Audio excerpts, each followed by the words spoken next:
Thank you so much for your patience. We are going to begin. I will not delay. I am so thankful for our professor, Professor Naja Young. We are going to learn more about her. She has joined AMSC as a wonderful professor. You may see her doing her thing on campus in our media and digital arts department. She is a filmmaker. She loves the arts. And we're going to learn a little bit more about Professor Young. But Professor Young is also a dear friend. And maybe a couple of summers ago, Professor Young did an interview with my religious studies course at that particular time, and they were so enthralled by you, and I learned so much. And I said, this is something we've got to do again. I still have the recording of that one, and it just doesn't do it justice. I didn't want to just give you all the recording. I wanted to allow you all the opportunity to meet Professor Young and to also have the opportunity to ask questions. Professor Young, in our course, Introduction to Religious Studies, and those guests that we may have tonight, our purpose in this particular course is religion studying religion. And we learned that we can study religion by participant observation. We can study religion by history. And we have just been exploring different ways. Last week we started talking about sacred texts. We will explore ethics this week. But one of the key things in this particular course is we may have a particular faith, but when we come to this course, we're academicians, right? We put on our study hat and we explore that religion. We say, what do they do? And oh, this is interesting. But we are not, assigning judgment because we are learning through what people do. Doesn't mean that we may, adopt their practice, but when we explore other religions, it expands our minds. One of the things that we talked about, class, you remember we talked about Gandhi. Did we talk about Gandhi last week or week before? And Gandhi was one that I was just really intrigued by, a Hindu, but Gandhi said, I'm going to study other religions and see how they treat other people. Didn't necessarily mean that he was going to go and be a Christian, but he wanted to learn about other religions. And so that is what we're going to do tonight. We are learning about traditional African religion. Why?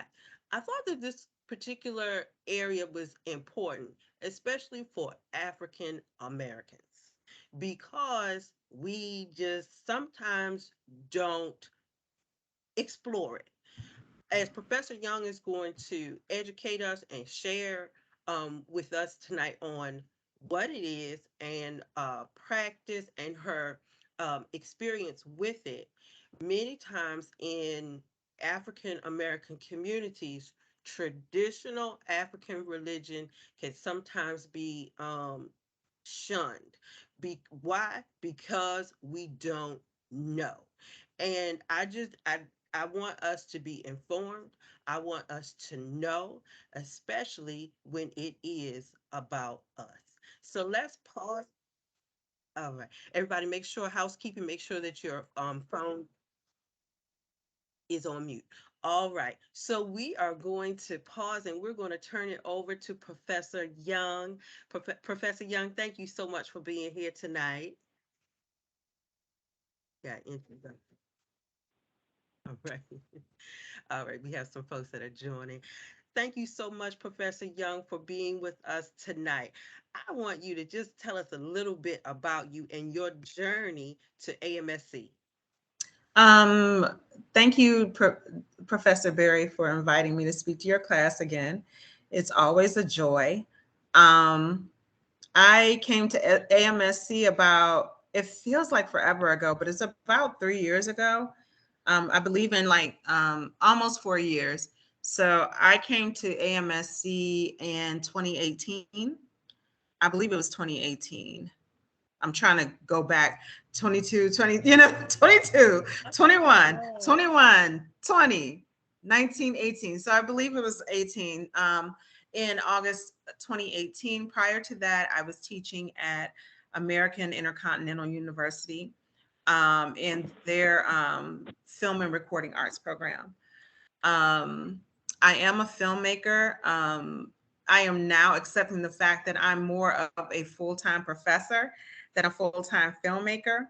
I'm still trying to find that balance between being the artist and being the instructor. Um, but it's a good position to be in because I love teaching about film, film and entertainment. I love kind of turning on students to things that they may not have been exposed to expanding someone's frame of reference, and to get them to look at things from a different perspective. Because that's my whole thing. And to look at, even if we're talking about film and entertainment, to look at it through a more global, holistic lens. Okay, if superhero movies are popular right now, what's going on in the society that would make superhero films a popular Mhm. genre? So and with that, there are lots of scholars who talk about an economic downturn usually precipitates a huge interest in superhero films and stuff like Right. that. So, as a scholar, those are the things that I'm looking at as a scholar, and I'm also interested in how, not particularly how the world views us, but how people of African descent, Black people, view themselves within the world, and um, how sometimes our view or our vision of ourselves is limiting. It's not so much the shackles that someone else has put on us, but it's the shackles we place upon ourselves, upon our children, upon our family members and our loved ones. So just examining those types of things, and yeah, that's my story. Yes, Now that's she part gave of the y'all the story. condensed, right. She gave y'all the condensed version. I'm not gonna call you all the way out and have all of your list of films we are gonna hear. But I'm so excited. We're gonna see Professor Young up on the stage somewhere up on the Emmys. Professor Young, we're gonna jump right into it. So I want you to tell us what is traditional African religion for some that may be Christian or some that may not, follow a particular faith. What would you say that it is? I would say traditional African religion is any religion or spiritual um, faith that is prior to European colonialism, and actually prior to any colonialism, because um, depending on where you lived in Africa, you might have also been colonized or conquered by Arabs coming from the East. So I'm Mhm. talking about any indigenous um, belief system. That's what I'm talking about. And generally speaking, prior to any colonialism or prior to interaction with others. Yeah. Right, and I like how you said prior to colonialism. So, and I want you to share a little bit more about what is it, and what when we say what it is, so practices and how um those religions, because it could be with an S, Hmm. share and practice their faith. Okay. So I'm glad that you said religions with an S, because one thing that kind of annoys me, I'm getting a little more. No, I still get annoyed. It annoys me about the continent of Africa. And when people discuss the continent, let me say that again, continent of Africa, they make it one thing, a monolith. It's monolithic. So it's all one thing. They speak African, they from Africa. And we mysticize it and fetishize it in such a way that you take away the beauty, the grace, and the individuality of the various groups of people that live there, because there's diversity even amongst Black folks in the United States, but there is huge diversity. You're talking about a continent where there are over 2,000 different languages spoken. Wow. So if there are Wait a over minute, we got to 2,000, pause right there. Everybody okay. let that sink in. Over 2,000? Yes, ma'am. 2,000 different languages Are spoken.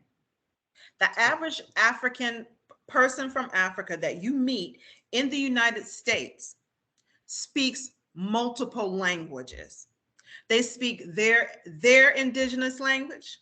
They usually speak the language of their neighbors around them to a certain degree. There's usually a common tongue, if you will, or a pidgin language that is an amalgamation of several languages that people trade in, barter in, and things like that. And then they usually speak at least one European language, at least one. So when you're meeting people like in America, what kills me is, even though I'm technically African American, my people are from the United States, like everybody else's people are from the United States. I've been able to trace my father's family to Mississippi and my mama's family to Alabama. Prior to that, we were on the coast in South Carolina. Prior to that, we all know where we were from. My people, I know my people were from West Africa. We've done the research. So we know that, right? Um, but because I grew up in a family that practiced, that all of us have African names, my brothers and we practiced a traditional African religion, and my mom taught African dance, African songs and culture and things like that. People just assumed we were actually from Africa. Right. So my experience in some cases growing up was much like the immigrant, the African immigrant coming here. Now I had the blessing of course, being able to speak English with no accent other than my Cleveland accent. But because I'm originally from Cleveland, Ohio, but I had that on my side. But people, I'm dark skinned. My brothers are dark skinned. There's one of us who is less darker skinned, okay, but we're all dark skinned people. My parents have been going by their African names so long that I have family members on both sides of the family that couldn't tell you their government name, don't even know it, because they don't even call my parents that. No one.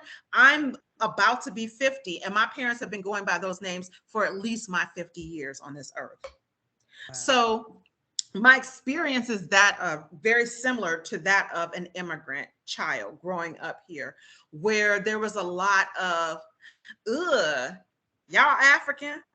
What that mean? What kind of name is that? And when you're a child, it's just hurtful. All you and really, I want to say this, if you're different in any way as a child, you know what I'm saying? It's like a target on your back. Yeah. But for myself and my brothers, we just wanted to be like everyone else, right? We wanted to be like everyone else. We wanted names that were, my name passes, Naja. My first name passes. It passes that test, that it doesn't sound too different. It's only two syllables. People has a nice, it kind of rolls off the tongue. Whereas my brother's names are traditional Yoruba names. They're polysyllabic. So Ayodeji, Olufemi, Adelana, Amampwe Adelana, and we all just wanted, we had nicknames and stuff like that, but we just wanted to kind of go by those nicknames and kind of blend in. Um, that being said, when people make certain comments about Africa, I do have a special place in my heart where I can take it. I'll be like, I am offended. I take it personally, because that is what I'm identified as. That is what people look at me because of my phenotype, my features, everything, my name, the way I carry myself. People just go, oh, she's definitely from Africa. And I have this West African gap in my teeth. Hey, me too. I got it too. Yes. And it's hereditary. My grandmother has a gap, right? This is very West African. So I like to talk about the diversity within the continent, Yeah. within the people. And even when we talk about religion on the continent, let me say this to you. Prior to European invasion, Christianity was already on the continent of Africa, on the Eastern Shores. Say it again for the people in the back. Let me say it one more time for the people in the back. Christianity was already on the continent of Africa. Okay. Yes. All through Ethiopia, all through Somalia, all through Egypt. You have Coptic Christians. Okay. We have our own Christianity there. The same thing when we talk about Islam. Islam is not new to Africa, my friends. It's been there Right. forever and a day. Mansa Musa of Mali, they talk about his conversion. It is an epic. It's an epic. He's one of the richest men that ever lived on the planet. So I'm glad He, you said that, yes. Professor Young, that Hmm. it already the Islam, Christianity already existed. It wasn't brought in. Hmm. It wasn't brought. Now we'll go off on a tangent, especially as we talk about missionaries and things like that. But I'm so glad you brought that up, Professor Young. I got my notes here. I do want you to talk about, and you hit on something that was really interesting. You are from Cleveland Yes. area. Okay, so take us, you're a young lady, you're growing up in Cleveland. Tell us how your family, and so it sounds like class, remember, I think this was chapter 1 or chapter 2, we said religion, most individuals will follow the religion of the family. Remember? Okay, I see Gloria shaking her head. Y'all remember that? You would follow usually the religion, or if you didn't come up with your family, of the people around you, because it provides support.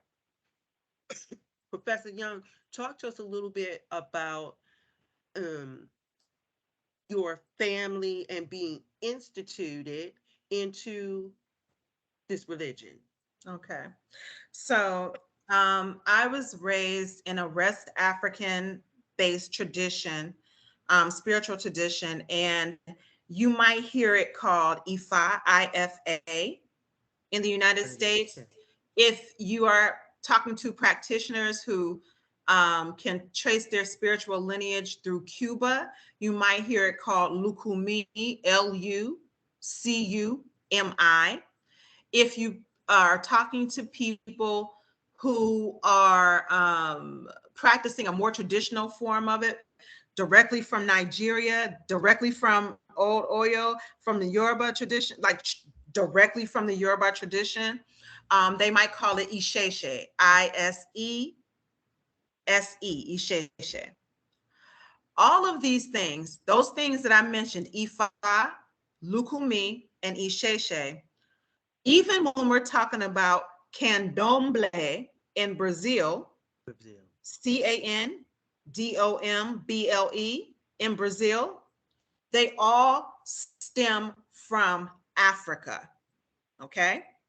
They all come from the root, from Africa, from the Yoruba people, from the Yoruba kingdom. Okay. Now they come from Africa.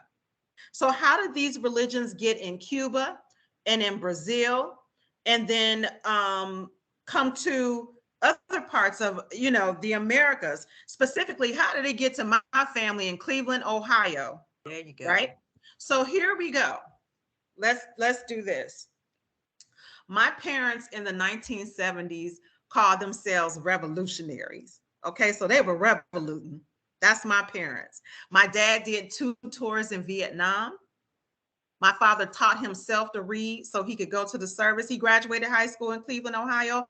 My father was like, I couldn't read it going across the page. Some people didn't care if I didn't read. So my dad taught himself how to read. He went to Vietnam because he wanted to go to the service. So he was in the Navy. He went to Vietnam. He did 2 tours. He comes back to the United States. Two at the end. Okay. Everybody mute your microphone. He comes back to the mic. He comes back to the United States, and he meets my mother through actually his uncle. My mother was at a community college in Cleveland, Cuyahoga Community College. For those of you all who know it, Tri-C. My mother was there, and she was like, I was halfway, she had already kind of left the Job Corps, graduated from Job Corps and things like that. And she was originally from Pittsburgh, PA. My mother was raised Catholic. Okay. My father, his family would identify, I think, as Protestant, probably Baptist, but they weren't particularly religious. Um, my father was like, sometimes if the spirit hit him, he would go to the holiness church or, or something like that. But my dad his family wasn't particularly religious. He meets my mother. And my mom said when she met my dad, she was like, ugh, because they were all piling into this car. They're young adults. And my mother said, I had to sit on your daddy's lap. And all I could think was, I do not want to sit on this little stinking man's lap. I don't like him like that. So, and I don't know him. And they got to talking and stuff like that. And my father says, and my mother would say, we got to courting and everything. And so they started studying. And I was born in 1973. So you have to think about, again, what's going on, the political climate, and what's going on socially within the Black community. So during this time, you had a lot of people. And my mother, prior to meeting my father, had converted to Islam. And she was a Black Muslim. So it wasn't necessarily the Nation of Islam, but it was Sunni Islam, right? And so she was like, the brothers at the time were saying, the brothers meaning Black men at the time, those who were Muslim at that time, were telling the women, you have to walk 9 steps behind us, and you got to dress modestly and all of that. And my mother was going by the name of Jamila at the time. And she said they used to just call me Crazy Jamila. And her friend Anna, they heard she was going by the name Sophia Amatullah. And so to this day, I still joke with both of them. And I was like, Crazy Jamila and Sophia Amatullah. So, but they both had like the type of Islam these men, the people around her were trying to practice, didn't sit well with them. These were not women who were comfortable walking 9 paces behind somebody and being told to basically be seen and not heard, be subservient, all of that, and cover up, wear hijab and things like that, or niqab. And my mother was like, yeah, that was not for me. And I was like, no. So her and my father hook up and they start studying in a study group about African religions, and specifically this African religion that comes from the Yoruba people from Nigeria. The Yoruba people is one of the largest ethnic groups in Nigeria. Okay. And they start studying it with a guy by the name of Oye. Okay. And they had a study group, and they were introduced to this, just like my father had been all through New York and everything else. And there was a temple in New York called the Temple of Dambalawedo. Okay. And you had a lot of temple. Hmm? Was that an African temple? It actually was African American. African American. Okay. But see, it was in New York. So they would get like, these were people who were like former beatniks and stuff like that. If any of you have ever heard of the African village in South Carolina, Oyotunji. So they're the founder of that village, Baba Adefumi the First, blessed rest his soul. He was with the Temple of Don Balawedo in New York during this time in the 50s and 60s. And they would do shows, and diplomats would come from the UN to watch the shows and stuff. And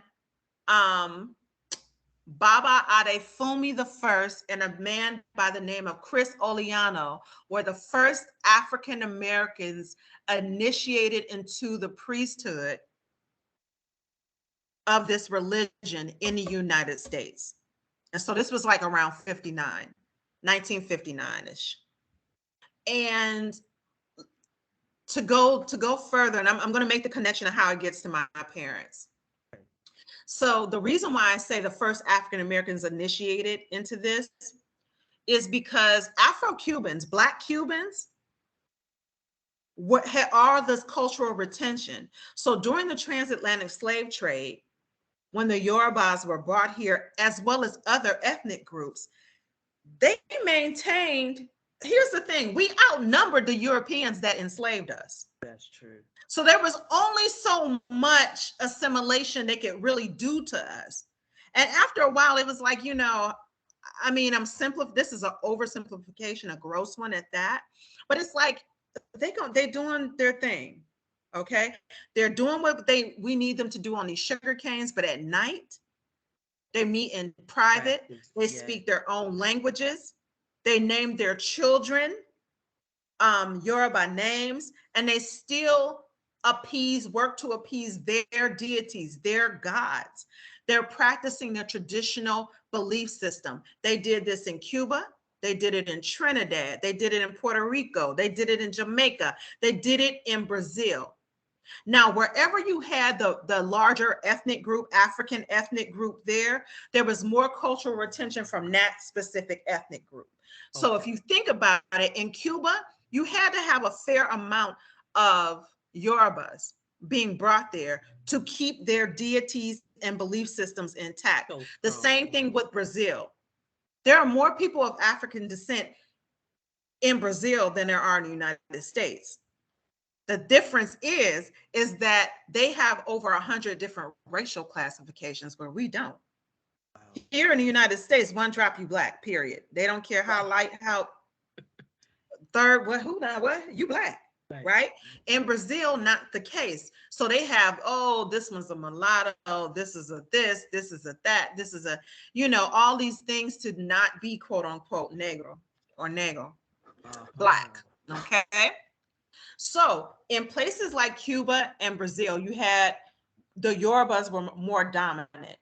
They took more root there. There were more of them there to preserve their traditions, which is why you see the practice has been unbroken basically for hundreds of years, ever since our ancestors arrived in these places. When you go to some place like Jamaica, Jamaica has a lot, and Suriname, if I'm not mistaken, but Jamaica and Suriname have a lot of descendants of Akan people from Ghana there. So you'll go there, you may not see it in their religious beliefs as much, but if you look at the names of certain things, the way that they call certain things, the way that they even speak English, it relates back to the Akan people of Ghana. Okay. And Trinidad as well. Trinidad, even though it was Trinidad, the same thing. You might hear the term Shango Baptist in Trinidad. That means that they practice their indigenous belief system, the traditional Yoruba belief system, and they've incorporated with elements of the Christian church, the Shango Protestant Baptist. Christian church, Shango Baptist. Sometimes they might say Shouter Baptist, but you'll hear them say Shango Baptist. Now, my parents, they're studying. They're studying with Oye in Cleveland, Ohio, in this study group. They're learning about these Orishas. And he says, hey, why don't y'all be going to New York? And in New York, you have Afro-Cubans there, right? It's more of the Black diaspora is represented in New York. So they go to New York and they meet actual practitioners of the thing that they've been studying, of this Lukumi tradition, okay? Because my parents came in through that Lukumi tradition, which comes through Cuba.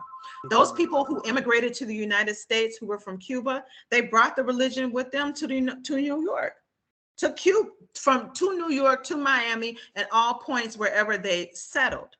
Now, my parents, they go to New York and everything. Oye introduces them to the little bit of people he knows.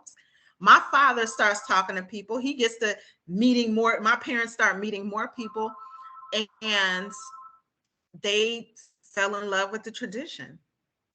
They fell in love with not only the tradition, they fell in love with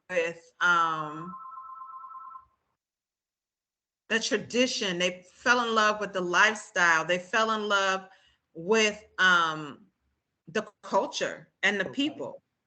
And so my father was actually given his Yoruba name Like my parents want to change their names. They They no changed it. longer, which was something that was popular. You have to Okay. understand in the late 60s and the early 70s, everybody That was was changing their popular. name. Yes, Yeah, it was that was very popular. popular. People who Yes. converted to Islam took Arabic names, took, you know what I'm saying? Um, Generally around, things around the prophet Muhammad. So that's why Stevie Wonder's daughter's name is Aisha. You better keep, you know what I'm Yes. saying? Yes. Listen, it was So very right, it was popular. a lot of name change, identity, I uh, right. And around my that my time. parents changed their names. My father was They given the changed name by Adefumi the first, who was one of the first African Americans to get initiated in the Lukumi tradition, in this Orisha tradition. That's what the deities are called, Orishas. it. Okay, we're gonna get to that.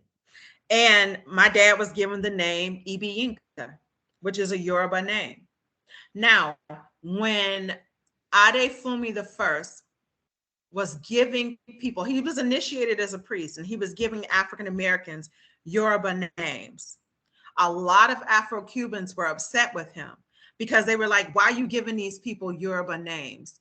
And they're not And they're initiated. American. Right. Because when you get initiated as a priest, you are given a spiritual new name and it's So related to your deity. your So deity. imagine this. You know how in Christianity you might get in Catholicism, you get baptized and then you go through confirmation, right? Uh-huh. Each one of those, you choose a name Uh, to go along with it. So like I think when I got baptized in the Catholic Church, I chose Teresa. It's my name because okay. I thought it was a Okay. pretty name. But you Okay. choose a name. So the same thing, but you are given the name. Once you are initiated into the priesthood, into this priesthood for this deity, Okay. you are given a sacred name. Okay.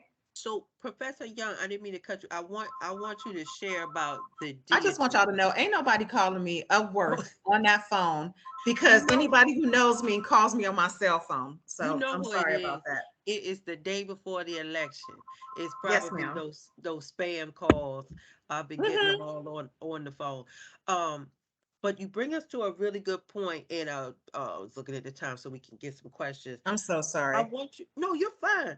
I want you brought us to an excellent place where you talked about the deities, Orisha. I want you, so as we have folks who are listening that are from different faiths, this is really good. Share with us. So for example, okay, I follow Christianity, and God, Godhead. Mhm. So I want you to explain what is considered a higher being. Okay. So the pantheon of gods is as follows. Okay. Yorubas believe tradition, those who are traditionalists, right? Who practice their indigenous belief system, Olodumare or Olorun, which literally means like the owner of heaven and earth, is the supreme God. Okay. So there's always the supreme God, right? Olorun or Olodumare or Edumare, because there's multiple names for God, just like you would say Multiple names. Jehovah, Yahweh, so on and so forth. It's the same thing in Yoruba culture. We have many ways that we call God, but what we're saying is that's the owner of heaven and earth. Heaven to us in Yoruba is Orun, okay? And they say Orun is our home, heaven is our home, earth is the marketplace. Earth is the market. Okay. Earth is the marketplace, Orun is the home. The deities appointed by God, created by God, are called Orishas. Okay. Now, if we start breaking down the word Orisha, Ori means head in Yoruba, by the way. So these are the deities that rule your head. These are the deities that are the arms and legs, if you will, are the arms of God. I've heard someone explain that. I thought it was a beautiful way to explain it. The Orishas are the arms and hands of God. God is so big and so huge and such a massive concept, as my father would say, that the Orishas were put in as intercessors To assist, kind of like. to assist, yes, Uh-huh. ma'am, on the behalf of God. So you don't trouble God with your, can you help me pay my rent next week? You know what I'm saying? Or, oh my God, you know what I'm saying? I can't find my keys. Mm. You would go, you would pray, and I don't want to make it that diminished, I don't want to diminish Understand. it, but you appease your orishas. You talk to the orishas now, and you pray. But before you're initiated, so here's the thing. So we have orishas, and they are deities, and they're appointed and created by God to assist with human beings, I right? got And you. each orisha does something, is in charge of something in particular. Oshun is a popular orisha. A lot of people have heard of the orisha Oshun. Oshun is the orisha of beauty, of sweetness, of wealth. But Oshun, there's also a flip side to Orisha, to Oshun, that a lot of people don't want to talk about. Because if you let something sweet sit too long, it'll turn into vinegar, right? So it's like that whole thing. But Oshun is this deity of love, like I said, beauty and wealth. And you'll see Oshun depicted. You said it's yellow. Yes, yellow. Her color is yellow or gold, right?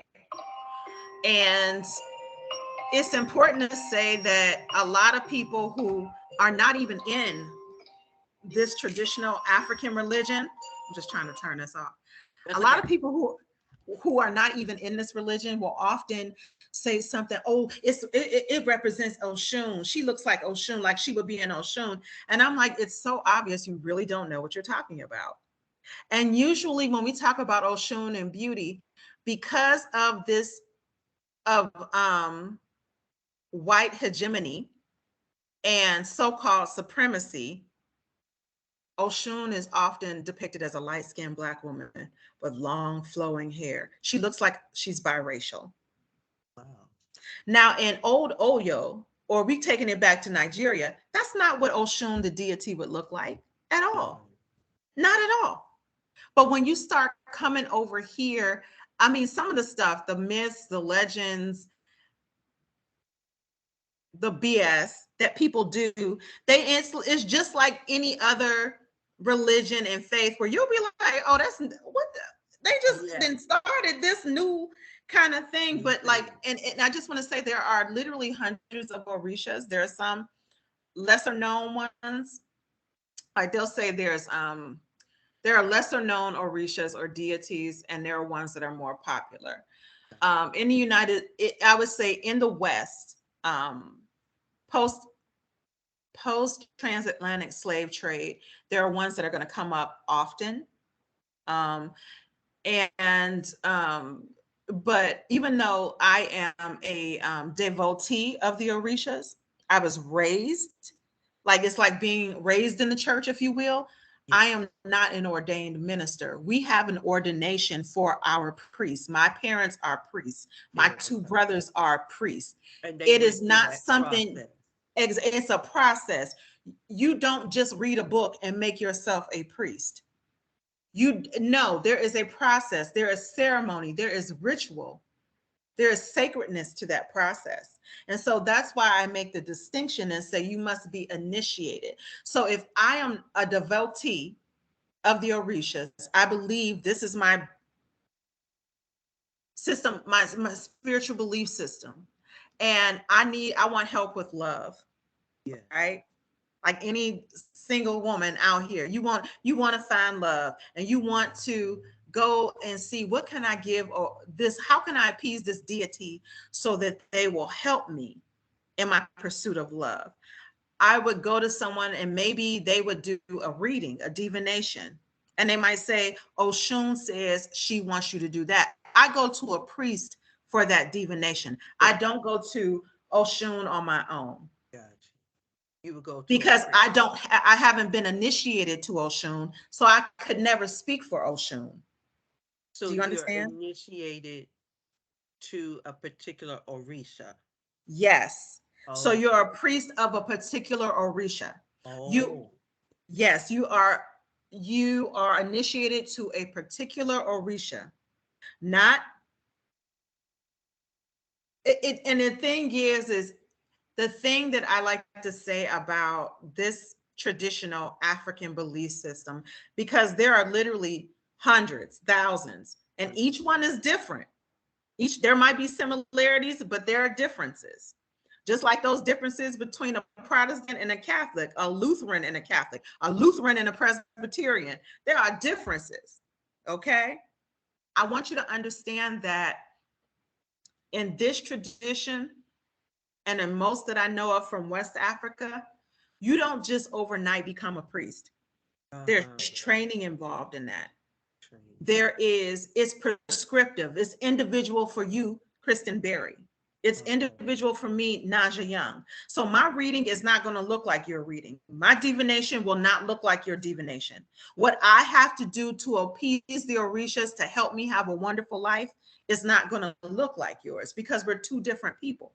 So that's why you So it's see kind a of lot tailored. of you see a lot of variances because some people might be told you need to wear white all the time. That's what you need to do.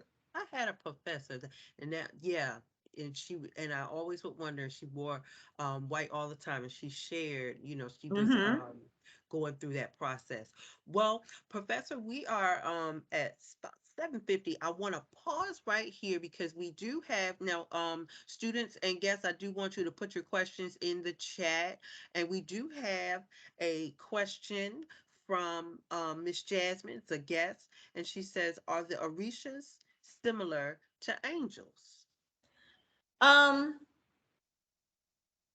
I would say, for lack of a better term, angels or saints, if we're trying to equate them with Christianity or Catholicism, but the danger in that is this. There's danger in that. And I say this just from experience, just doing, you know what I'm saying, being asked to talk about this more. When we try to find so many similarities between one thing and the other, you end up watering one thing down. So this is on its own. They're much more powerful than angels because they create. Orishas create. Obatala is the creator of human beings, is what we say. That God told Obatala to create human beings. Okay. Ifa is the Orisha of knowledge, of divination. Okay. Um,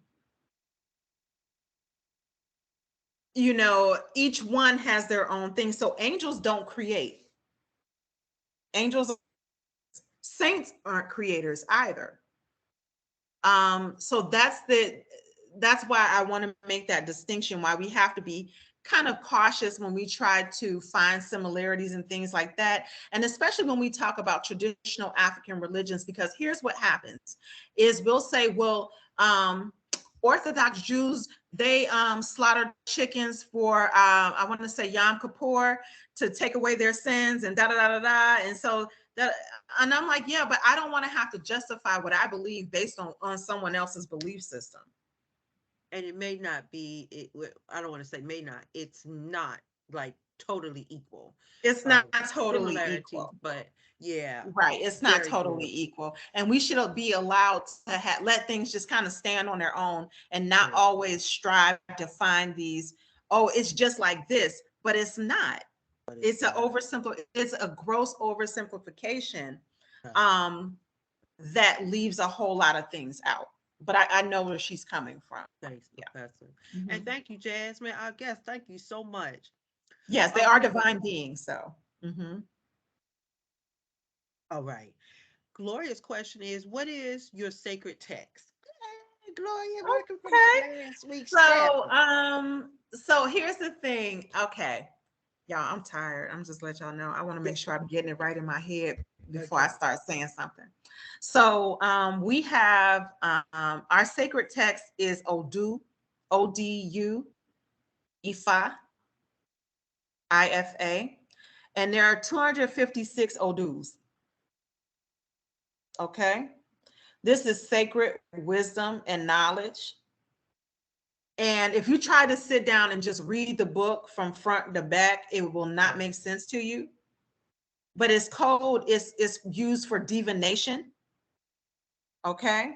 So when someone is an Ifa priest, right, and they are called a Babalawo, or if they're a woman, they're called Iyanifa. So, and Baba means father, Iya means mother. Okay. So if they actually do a divination for you, that's a reading. Oh, That's a reading. When I say divination, let me just break it down for you. We're just talking about a good old fashioned reading. And it's a reading done with specific sacred implements. Okay. Sometimes we read people with what we call Dilogun, which is 16 cowrie shells. Okay. Sometimes you'll see people read people with coconut, like 4 pieces of coconut. And depending on the way they fall and the questions that are answered, yeah. that will give them their answer. Okay. But remember, these are priests who are reading these things, and different priests from different systems, even within my tradition, they have to be trained on how to do that. And so the Babalawo, same thing. They have an apon, they have a board, they have a chain with, and it's it's binary code. It Wow. is actually binary code because one thing has to fall this way, another one has to fall another way. Those two things together are what we are reading, and that's what's in the book Odu Ifa. It is that complicated, Wow. but you have to study it. That's a lot of studying. That's a lot of Wow. studying. That's a lot of studying. Yes, Yes, it ma'am. is. So Odu Right. Ifa, we also have a book. You'll find different books. It'll say Yoruba Gods and Legends, or Yoruba Gods and Myths by Harold Corlander. And so in those, that's a lot of Orisha stories and stuff like that. And that's what we would call Apataki, Apataki, Apataki. In Cuba, they might say patakis. So it's just a little kind of, you know, after 400 years, we're going to lose a letter or something like Lose a that. Or, letter. Yes. you know what I'm saying? Or Yes. the lettering might be slightly different, but it's an Apataki. It's a story Wow. about the Orishas. Mhm. Wow. All right. And the questions are coming. Um, excuse me, y'all, I got a little cold. Miss Janice says, is there any worship of dead loved ones in this particular religion? Yes, ancestor veneration and honoring your ancestors is a big part of this particular belief system, but in a lot of traditional belief systems around the world, not just in Africa, True. venerating or honoring your ancestors is very important. So when people ask me what's the first thing I should do, I should go and get initiated. I need to go get a reading and all this. I'm like, yeah, you need to venerate your ancestors first. That's what a real, true old school priest is going to tell you. Uh-huh. Before you start getting into the orishas and trying to do all of this, you must first start with your own lineage. You start with your own lineage. You need to know those names. And when I was little, my father had us going and learning those names. And I'm gonna tell you right now, I did ancestry.com. And Uh-huh. my father, because he interviewed in the 1970s, he interviewed my great grandfather, who we all call Big Daddy, Mose Jackson. He interviewed him. He wrote down the names of the family members. I have that original document, and I had the tape where my father interviewed him, but I have the document where he wrote it down. I was able to use ancestry.com and actually find Wow. our family going back. I can trace my father's family back to the late 1700s, all the way to South Carolina. And I was able to find on an enslaved person registry Somerset Murray, who's one of our oldest ancestors. Wow. So That they is you powerful. yeah, it's deep when you see it, because my grandmothers and them said that when they met Somerset Murray, he was already ancient when they were children. And they remember him. He spoke with a heavy accent. They knew he was from South Carolina, and he used to say, "Yeah, boy," and "Yeah, girl." And he always wore tall boots because he used to work in rice fields, and he didn't want, that's how they protected themselves from snakes in those rice paddies and stuff. And I mean, when you Oh, find it, when you see it on paper, when you're like, that's Carilla Scott Murray, that's, you're supposed to be able to call their name. You're asking, that's what you need to do. You have to do that research on your family. Anybody who tells you, oh, the ancestors aren't important, they're suspect. That's not a part Yes, of it. yes, You I have to totally know agree. your ancestors. You have to be able to call on your ancestors. Behind me is my ancestor altar. In your house, that's the first altar that you have, is an ancestor altar. And it's real simple. It doesn't have to be associated even with um, my particular faith. A lot of faiths have an ancestor altar. You walk into a nail salon and you see that Yeah, Buddha there, and you see some oranges, and you yeah, see some incense, that's an altar, boo. I don't know why you don't know that's an altar. You know yeah, it's an altar. yes. Mhm. Let me let me I'm let me put sorry. this Go in here ahead. real quick. You're fine, and then we got one last question from Mr. Lester. I wanted to talk about Janice's question when you talk about honoring our ancestors. Y'all, we've seen it in our own communities. You've seen it in movies. Did you Um, pour out a little liquor for the homies that that ain't was here no it. more? No, That's a I got libation, ginger honey. ale. I got That's ginger right. ale, but and so That's your things cultural and like that ancestral we retention right there. that's it. Things that we don't even recognize as being African practice, we have been doing all this time. All right. Mr. Lester says, "Do you listen? What is this? Juju music? I'm not. Is it spiritual? I listen to, so if you talk about juju music, this is like African music from like, Okay. I would say the 60s and 70s and stuff like that, like King Sunny Ade, and like oh geez, my brain is Fela Kuti and stuff like that. It can be spiritual. It can be. I can tell you this much. When y'all listening, okay. And Mr. Golf, I'm gonna ask you a question because I think I know your people, Mr. Golf. Is your sister Greer? I can't Mr. hear Lester, you. you're on Yeah, mute. yeah, Greer, Oh, Grim, And I work with his sister on a number Grimindi, of her projects. Grim, yeah. Hmm. Dance, African Yes, dance. Okay, yes. yeah. Black Dance in Louisiana. We're working on this documentary and her other book, her second book. I have a good, I was like, golf. small world. So, okay. But if you're looking at Fela Kuti or you're looking at King Sunny Ade, those are two Yoruba artists from Nigeria. They were big in the 70s and the 80s. You might hear them mention something about orishas or ancestors in their music. But here's where I'm gonna tell you where you really gonna hear it is if you go back and you listen to salsa albums, Afro-Cuban salsa, rumba, and stuff like that, you're gonna hear them. They start Celia Cruz, Yemaya priestess, from what I understand. You talking about she sang songs for the Orishas on her albums. Let's go back to I Love Lucy. When Desi Arnaz was on I Love Lucy, and you would hear him beat the drum, boom, boom, Babalu, boom, boom, Babalu. Babalu is short for Babalu Aye, which is an Orisha. Get out of here. Yes, Wow. Baba Luaye is the deity who is in charge of smallpox and sickness. Okay. And when you are sick, that's who they generally say you need to do something for Baba Luaye so that you remain healthy or so that you get healed. Now, he goes by other names, but we don't call him because it invites sickness. Uh-huh. But I Love Lucy was out in the 1940s. People didn't even know what he was talking about when he said Baba Lu. Watched it When all this you time. all this time, when he was beating those drums.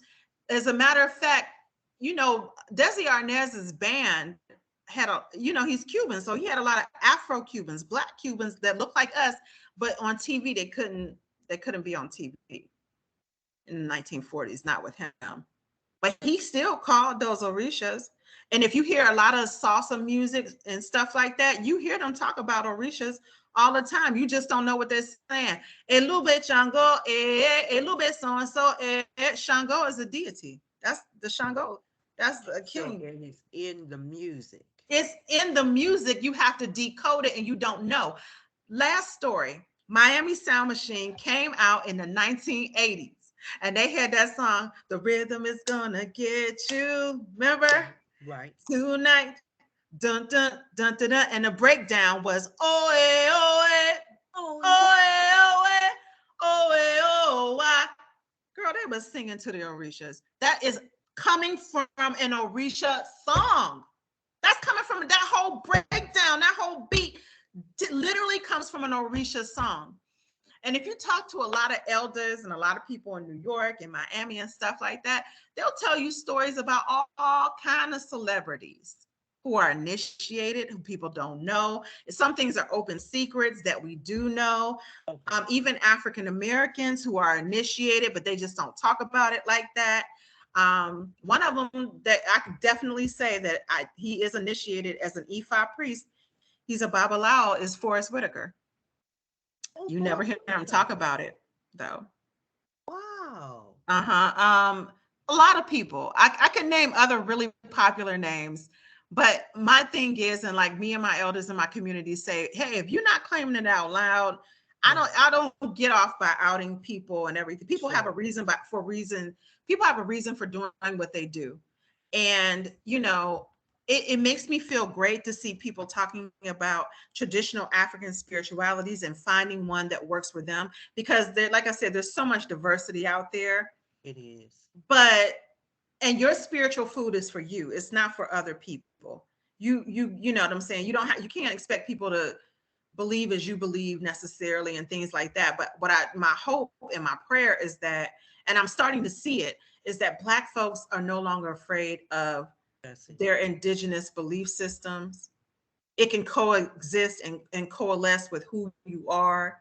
And that while your spiritual food may be Christianity, it may be Islam, it could even be Judaism, know that we were there at the beginning for everything. That's it. It's all you.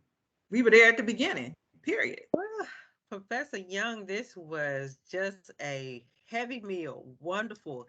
Thank you so much. And I loved how you just wrapped that up there is we're informed. It doesn't mean that, somebody's going to, remember what we said, we got to be initiated, right? Doesn't mean we're going to be initiated tomorrow. But the whole point of this religious studies experience, this class, and thank you to our guests who joined on tonight, is to learn, is to explore. Many times, um, when we shun things or like, oh, that's weird, because we don't know. And I've just been so enthralled with your information and learning. I first learned um, more about the tradition African religions when I went to seminary, and I was like, "What is this?" And we learned just that it had been existing alongside Christianity and other religions as well. So thank you, Professor Young, for joining us. I know you are a busy woman, taking care of so many things, but you took the time to meet with us tonight and to share with us. I want to thank our guests. We have some guests that joined us tonight, and if you're a guest, if you could just put your name in the chat. You don't have to speak, just put your name in the chat and who invited you so I can give that classmate um, credit. Also, Professor Young, if you could just drop your email in the chat as well. Um, Sure. if our Um, guests or classmates have additional questions, curious, this is how so we learn. yes, and I am on campus 4 days a week. Um, Thank you, Jasmine. and I just put it in there in Young. I think I just put it in there for everybody. I don't know. Yes, you Did I? did. In Okay, young. good. In Young at atlm.edu. I am the Film and Entertainment Studies Program Coordinator, and the Film and Entertainment Studies, one of the professors within the program. I'm busy a lot of the times, but I don't have a problem stopping and talking to folks. I like meeting new people. And if you have questions, I don't mind answering them to the best of my ability. I know in no way consider myself to be an expert on on these matters, but we can all debate theory and stuff like that, but practicum, I'm like, child, I grew up in it. This is what I saw. This is what I experienced. I'm able to compare what I grew up with seeing and what is being done today in Atlanta. This is very popular in Atlanta. So you see that. But thank you. Anything for Professor Berry. Anything for Professor Berry. Thank you So she can so ask me anything, and much. I'll be like, okay, yes. Thank you so much. I appreciate it. Thank you. I mean, Troy has just been on it. Thank you so much for all. Hey, Dr. Hayes. My Sarah. I want to say thank you to our guests. Thank you, classmates. I will see you all Wednesday. Yes, Wednesday at 11, if you can make it. And if not, you're going to, thank you, Cheryl. You're going to watch the video. I will post I will post this recording for our students who were not able to watch it. You all have a great evening. Thank you so much, Professor Young. You're And you all take welcome. care. All right. Have a good one. Good night, Professor. Good Good night. night. Good night. Good night. Good night. Good Good night. night. Have a good one. Thank you, Janice. Good night. Okay, I got you, Janice. Professor Bird, check the chat, please.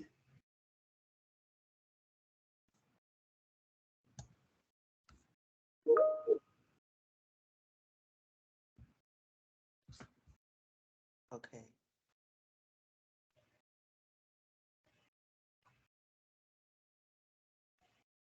Which one?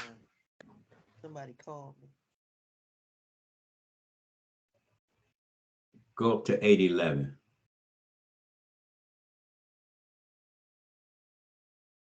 Freddie, Cheryl.